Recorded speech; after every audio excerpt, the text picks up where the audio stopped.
UAE president Sheikh Mohammed bin Zayed Al Nahyan ദോഹയിലെത്തി. Qatar അമീർ Sheikh മുഹമ്മദിനെ സ്വീകരിച്ചു. സൗഹൃദ സന്ദർശനമാണെന്ന് UAE ഔദ്യോഗിക വാർത്താ ഏജൻസി അറിയിച്ചു. ഷിനോജ് ഷംസുദ്ദീൻ ചേരുന്നുണ്ട്. ഷിനോജ്, UAE പ്രസിഡന്റിന്റെ സന്ദർശനം ഇന്നലത്തെ ആക്രമണത്തിന്റെ പശ്ചാത്തലത്തിൽ കൂടിയാണ്. സൗഹൃദ സന്ദർശനം എന്ന് പറയുന്നുണ്ടെങ്കിലും എന്തൊക്കെ ചർച്ചകളാണ് ഖത്തറിൽ ഇപ്പോൾ നടന്നുകൊണ്ടിരിക്കുന്നത്? ഒരു സഹോദരി രാജ്യത്തേക്ക് നടത്തുന്ന സൗഹൃദ സന്ദർശനം എന്ന് മാത്രമാണ് UAE വാർത്താ ഏജൻസി പ്രസിഡന്റിന്റെ ഈ യാത്രയെ വിശേഷിപ്പിച്ചിട്ടുള്ളത്. പക്ഷേ വലിയൊരു സംഘമാണ് ഇപ്പോൾ ഖത്തറിൽ UAEയുടെ ഭാഗത്തു നിന്ന് എത്തിയിട്ടുള്ളത്.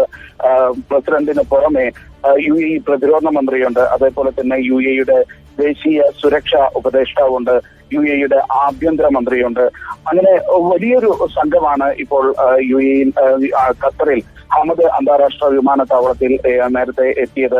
അവിടെ ഖത്തർ അമീർ ഷെയ്ഖ് തമീം ഈ സംഘത്തെ വരവേറ്റു.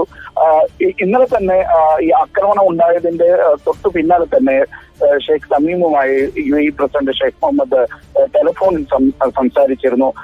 അതിന്റെ തുടർച്ചയായിട്ടാണ് അപ്പോൾ അതിനുശേഷം വന്ന വാർത്തകൾ എന്ന് പറയുന്നത് എല്ലാ കാര്യത്തിലും ഏത് തീരുമാനം ഖത്തർ എടുക്കുന്നു അതിനൊപ്പം UAE ഉണ്ടാകും എന്നുള്ളൊരു ഉറപ്പാണ് UAE പ്രസിഡന്റ് ടെലിഫോൺ സംഭാഷണത്തിന് ശേഷം പുറത്തു വന്ന വാർത്തകളിൽ പറഞ്ഞിരുന്നത്.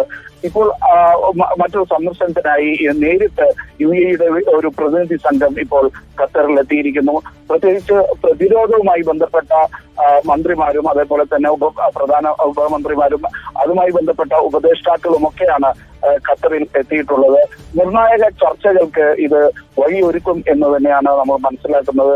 മറ്റൊരു ചരിത്രമുള്ളത്, ഏറെക്കാലം ട്രംപിന്റെ ഒരു സന്ദർശനത്തിന് പിന്നാലെ ഗൾഫിലെ വിവിധ രാജ്യങ്ങൾ ഖത്തറിന് ഉപരോധം ഏർപ്പെടുത്തിയിരുന്ന ഒരു കാലമുണ്ടായിരുന്നു. അത്തരം ഭിന്നതകൾ തങ്ങൾക്കിടയിലില്ല എന്ന് തെളിയിക്കുന്ന ഒരു സന്ദർശനം കൂടിയാണ് ഇപ്പോൾ.